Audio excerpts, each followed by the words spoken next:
తిరుపతిలో వైకుంఠ ఏకాదశి టోకెన్ల జారీ సమయంలో జరిగిన తొక్కిసలాట ఘటన సంచలనం రేపింది. మొదటి దశ విచారణలో తొక్కిసలాట జరిగిన క్యూ లైన్లు పరిశీలించిన జ్యుడిషియల్ ఎంక్వైరీ కమిషన్ రెండో దశలో తొక్కిసలాట ఘటనలో మృతి చెందిన వారి కుటుంబాలతో కలిసి ప్రత్యక్ష సాక్షులను వర్చువల్గా విచారించారు. ఈ ఘటనపై మూడో దశ విచారణ ఇవాళ్టి నుంచి ప్రారంభమైంది. దీనిపై మరింత సమాచారం తొక్కిసలాట ఘటన స్థలం నుంచి మా ప్రతినిధి కిరణ్ అందిస్తారు.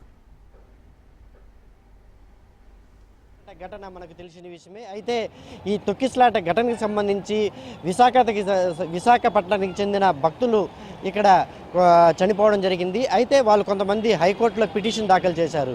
మాకు సరైన న్యాయం జరగలేదు, దీన్ని హైకోర్టులో విచారణ చేపట్టాలని చెప్పేసి కూడా కొంతమంది భక్తులు హైకోర్టులో పిటిషన్ దాఖలు చేశారు. అయితే ఆ పిటిషన్ దాఖలు 3 దశల్లో ఇప్పటికే విచారణ కూడా చేపట్టింది. దీంట్లో భాగంగా వన్ మ్యాన్ కమిషన్ ఏర్పాటు చేసి దానికి సంబంధించిన హైకోర్టు జడ్జి అయితే రిటైర్డ్ హైకోర్టు జడ్జిని కూడా నియమించింది. ఆయన పేరు సత్యనారాయణ మూర్తిగా మనం చెప్పుకోవచ్చు. అయితే ఈ వన్ మ్యాన్ కమిషన్ పూర్తి స్థాయిలో ఈ విచారణ అయితే చేపట్టింది. ఇప్పటికే తిరుమలలో 2 దశల్లో అయితే విచారణ అయితే చేపట్టింది. అయితే మూడో దశ విచారణ కూడా ఈరోజు అయితే చేపట్టినట్టు కూడా మనకు తెలుస్తుంది. భక్తుల్ని ఈ విధంగా వదిలి ఇక్కడ మొత్తం క్యూ లైన్లన్నీ కూడా ఇక్కడ ఏర్పాటు చేస్తున్నారు. ఈ ఏర్పాటు చేసిన ఈ క్యూ లైన్లోకి భక్తుల్ని వదిలే ప్రక్రియలో ఒకసారిగా ఈ తొక్కిసలాట కూడా జరిగింది. మీరు కెమెరామెన్ రమణ చూపిస్తున్న ఈ ప్రాంతంలోనే క్యూ లైన్లు కూడా బారికేట్లు ఏర్పాటు చేశారు.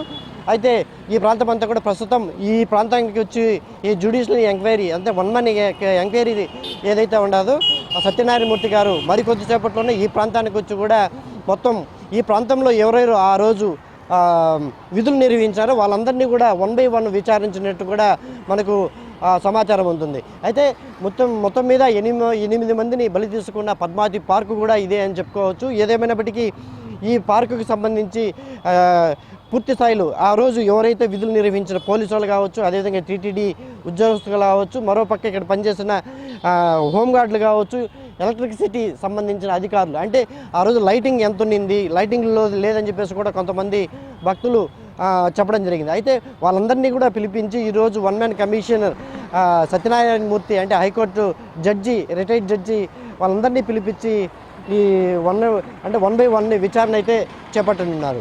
ఏదేమైనప్పటికీ లోపల మనం చూస్తున్న దృశ్యాలు కూడా చూడవచ్చు. ఈ ప్రాంతంలో మొత్తం కూడా 4000 మందికి పైగా భక్తులు ఈ లోపల ఉన్నారు. వీళ్ళందరూ కూడా ఒకసారిగా తొక్కిసలాట జరిగి ఈ మొత్తం 8 మందిని చనిపోయిన విషయం కూడా మనకు తెలిసిందే.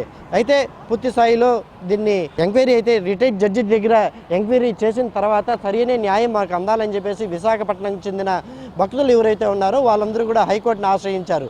ఎందుకంటే టీటీడీ మాకు 5 లక్షలు ఇచ్చి చేతులు దులుపుకుంటుందని చెప్పేసి కూడా వాళ్ళు హైకోర్టును ఆశ్రయించడం, అక్కడి నుంచి వాళ్ళు వెంటనే హైకోర్టు కూడా వన్ మ్యాన్ కమిషన్ని ఆదేశించి రిటైర్డ్ జడ్జిని దీన్ని నియమించడం జరిగింది. అయితే ఈ నెల 19వ తేదీలోగా ఇవన్నీ మొత్తం పూర్తి స్థాయిలో ఈ విచారణ అంతా చేపట్టిన అనంతరం ఈ ఆధారాలన్నింటి కూడా హైకోర్టుకి ఈ వన్ మ్యాన్ కమిషన్ అయితే అందజేయనుంది. ఏదేమైనప్పటికీ మరి విశాఖపట్నంకి చెందిన భక్తులు వేసిన పిటిషన్ ఆధారంగానే ఇదంతా జరిగిన విషయం తెలిసిందే. అయితే మరి ఆ భక్తులు ఎవరైతే ఉన్నారో వాళ్ళకి న్యాయం జరుగుతుందా, లేకపోతే వాళ్ళు ఇంకేమైనా కోరుతున్నారా అంటే టీటీడీలో తమకు ఉద్యోగాలు కావాలి, ఈ 5 లక్షలు 10 లక్షలు మాకు సరిపోవు అనే విధంగా ఈ భక్తులందరూ కూడా ఈ పిటిషన్ వేసినట్టుగానే మనకు తెలుస్తుంది. కెమెరా పర్సన్ రమణతో కిరణ్, రాజ్ న్యూస్, తిరుపతి నుంచి.